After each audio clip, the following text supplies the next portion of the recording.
Hi, my name is Joanne, and I just wanted to take a few minutes to introduce myself and give a little background about our TTC journey. So, back in 2013, my husband and I got married, and we both knew that we wanted to have kids right away, so we started trying immediately. Within a few months, we got pregnant. I had a super faint positive, and when I called the doctor, she sent me for a blood test, and it came back that the test was positive, but that my progesterone was very low, and she was a little worried about the levels. So she started me on oral progesterone that night, and unfortunately, within a couple of days, we lost that baby. She told us at that point that lots of people have a miscarriage their first pregnancy, and sometimes even a second or even a third, and go on to have completely, totally normal, healthy pregnancies. And that her recommendation at that point was just to keep trying and see what happened. So we did, and a few months later, we got pregnant again, another super faint line, and this one we started oral progesterone that night, and within a day or two again we lost that one. So we were pretty devastated, and I had done research because I think somewhere in the back of my mind I always expected that we would have some issues. I knew that they started looking into fertility specialists at a year of trying unsuccessfully or recurrent miscarriage, which we now fit that bill. And we had also been married about 8 months at this point. So around this time, we found that I had a couple of cysts in my ovaries, and they tested me for PCOS, but didn't think that I had the markers at that point. But they only did a fasting sugar. They didn't do um, an insulin response. So basically at that point they were simply looking at my fasting glucose and testosterone levels, and did not think that they were off enough to constitute PCOS. So they kind of shrugged that away at that point, and we moved on. The cysts that they did find, she told me, were ruled endometriomas, which for anyone not familiar with endometriosis, you may also have heard the term chocolate cyst. And what that means is that instead of the ovarian cyst being full of fluid, it is full of blood. And that is a sign of endometriosis. I asked her at that point if endometriosis was something I should be worried about, and she said, I looked and didn't see it anywhere else, so I don't think so at this point. So I tried to be relieved about that, but really it didn't make me feel any better. We also did an HSG soon after and found that nothing went into my right tube, so I was sent to an RE, who is one that will still clear tubes when they're blocked, without removing them. A lot of doctors now go straight to removing the tube if it's blocked, and he still clears them if the situation warrants it. So we were sent to him, and at our first consultation, he didn't even mention it. It took us asking, and he said, oh, I'm not worried about that. That's just gravity. It just was water that just didn't go that direction that day, and that's nothing. It's just gravity. You've gotten pregnant before. We know your tubes are fine. So we moved on, and I, again, was not thrilled with that approach, but decided we were going to trust him and see what happened. So he sent us for a recurrent loss panel, and it came back with a couple things slightly out of range, but nothing too alarming. One of the things that we did find was that I tested positive heterozygous A1298C MTHFR. So basically, for anyone not familiar with MTHFR, I don't process folic acid properly. So I was put on baby aspirin at that point, and a synthetic folic acid supplement called Folgard, and went on with the expectation that I would probably be fine, but that when I did get pregnant, I would have to immediately start Lovenox or heparin injections as blood thinners to ensure that I didn't end up with blood clots during a pregnancy. Fine with this. I had no issue with giving myself shots. Whatever it took was fine with me. So I went about, we did an ultrasound on cycle day 16 and found that I had not ovulated yet. So he actually that day just said, well, we're going to give you a trigger today and we'll inseminate you tomorrow. And that was how I was introduced to my first IUI. I went in the next day, and it was with that IUI that we found that my luteal phase was only 5 days long. So after that, they gave me Clomid, 100 milligrams for 5 days, and it kind of bulked up 2 follicles a little bit, but I still didn't ovulate from that. On cycle day 18, they gave me a trigger shot again. We again did an IUI, and the Clomid got us to 8 days, but still not where we needed to be. So the following month, we did not do Clomid. We did another natural ovulation cycle. I did the trigger shot, and then they gave me a progesterone injection to try and lengthen that luteal phase, and that got me to 9 days, but still not the 10 to 12 to 14 that they look for. So at that point, we jumped straight into IVF, and we did our first IVF cycle in September of 2015, sorry. And we got 7 eggs, 6 of them fertilized, and 3 of them made it to day 5. 1 made it to freeze. We transferred 2, and neither of them stuck. Unfortunately, that cycle did not work. Since we only had 1 to freeze, the doctor suggested we do another full cycle. So the next cycle, we did a full cycle all over again.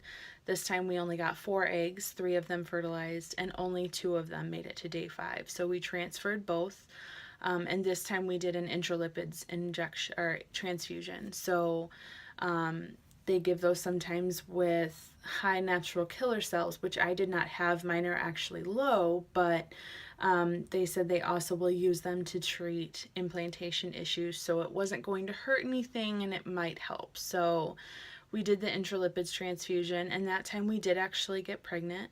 Our beta was the day before Thanksgiving in 2015, and it was a 17, so it was low, but it was positive.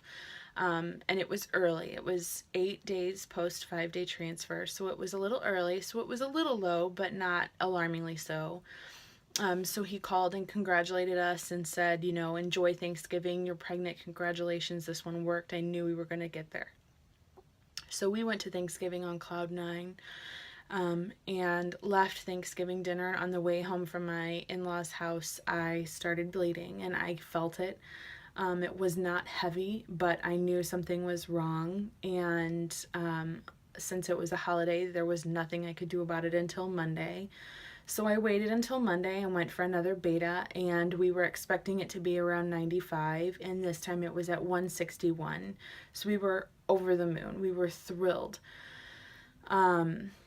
And the nurse just said, your body just doesn't know what to do. It's freaking out. It's pregnant. It's never gotten this far before. Just calm down and enjoy it and get ready for a bumpy ride. It looks like you're going to have one heck of a 9 months. So she said, we want you to repeat your beta. And that was on a Monday. She said, we want you to repeat it on Wednesday. So I came in on Wednesday, and it had more than doubled. It was up close to 700. So she said, holy cow, things look really great. Things are doing wonderful. Wanted me to come in the following Monday for another beta. Friday, I was still spotting. So I went ahead and went in for another beta on that Friday, and it was continuing to rise. We still had not gotten over 1,000, but it was close. And then over that weekend, I started bleeding a little heavier, and the cramping started on Sunday. So we made it about to 6 weeks, and the following Monday, the beta had dropped all the way down to 99. So I went in to our RE's office, and he basically said, I know this doesn't make you feel any better, but it wasn't a fetus, it was an embryo, and I fell apart because it's not any different to us. That was our baby, and we'd already lost so many, and we were just devastated. And what they explained to us was that this was a chromosomal abnormality, that when numbers start low and rise erratically and then just immediately drop off, that it's likely a chromosomal abnormality, and that would have never been a viable pregnancy. So at least we caught it, or at least it didn't get too far or something. It was terrible. It was horrible. So after that, we decided we were going to find a new doctor and take a different approach.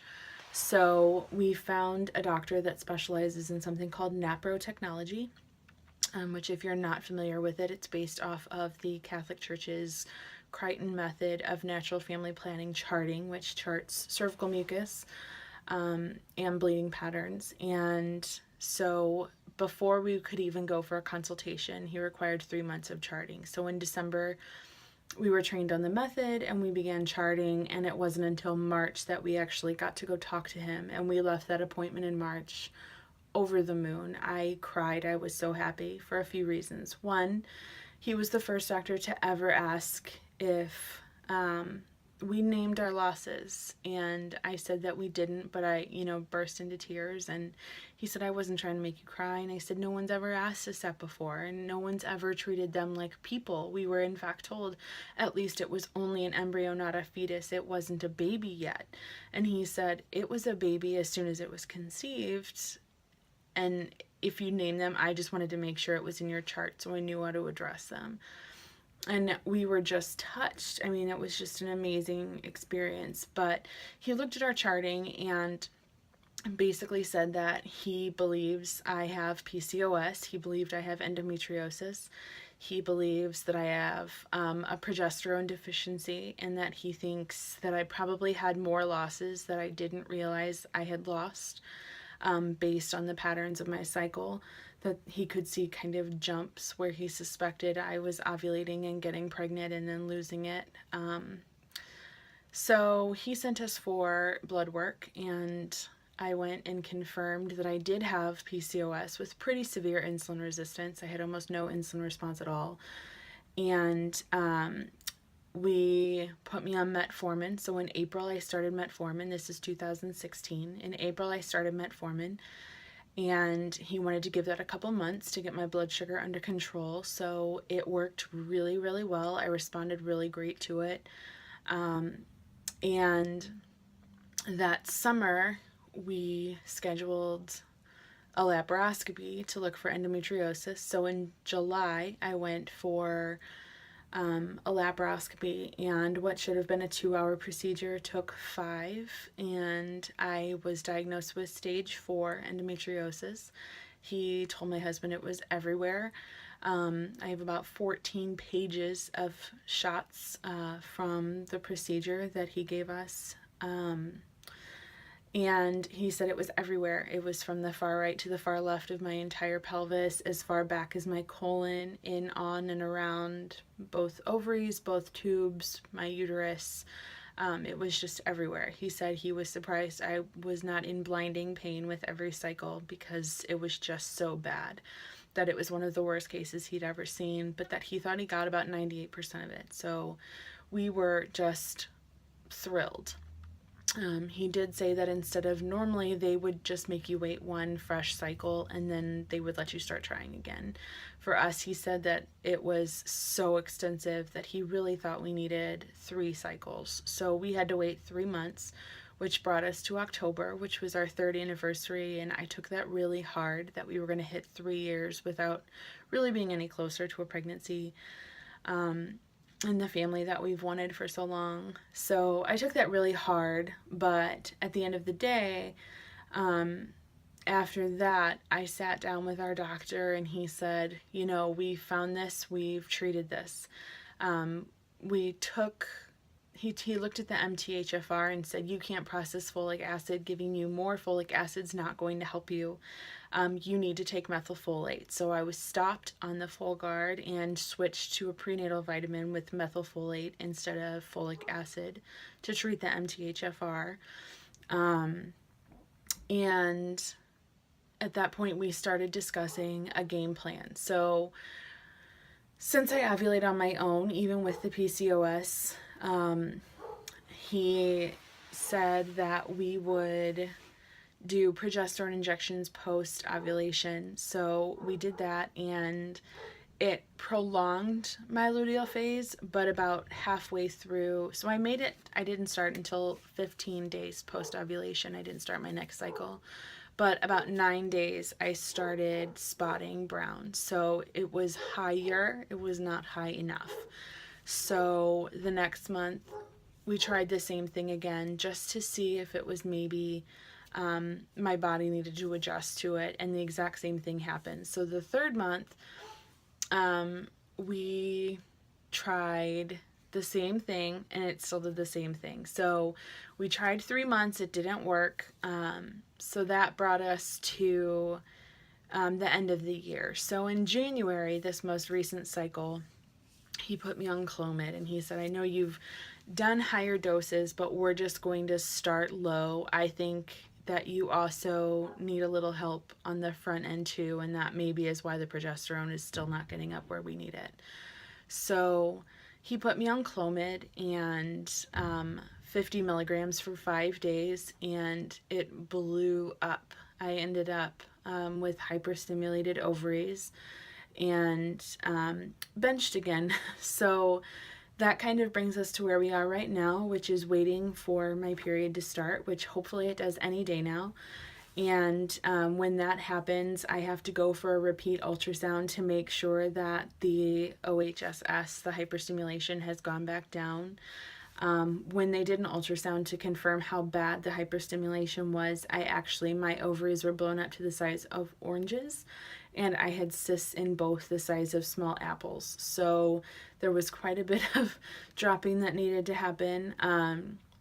So at this point, we are just kind of waiting. I'm waiting every single day, hoping that my period will start and that we can go for another ultrasound and kind of get the ball rolling again. Because as long as the hyperstimulation went down, our next plane of attack is likely going to be letrozole. I've heard some really great things with letrozole and HCG post-ovulation for people with the particular set of issues that I have or similar, and have had wonderful success pretty quickly. So I'm hoping that that's the approach he's ready to take. And really hopeful that our time is right around the corner. We've waited a really long time, and we've been through quite a roller coaster. And we are just really ready to have the family we've always dreamed of. So we do still have one frozen embryo that eventually we will go back and transfer, whether we get there naturally now or not. Because that's still our baby. So we will not abandon our little snow baby. But we're just kind of taking a step away from IVF at this point because we don't know that it's really the right road for us.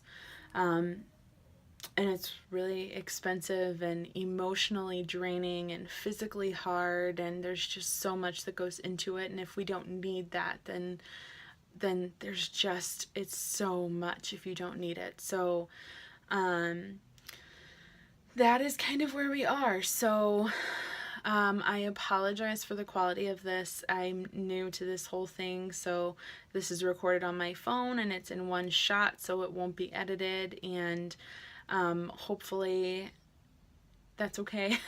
I will get better at this, I promise. And thank you so much for taking the time to listen to this, watch this, hear our story. I hope you'll come back. If you liked it, just let me know. Give me a thumbs up. Subscribe to my channel. I do hope to do this more often.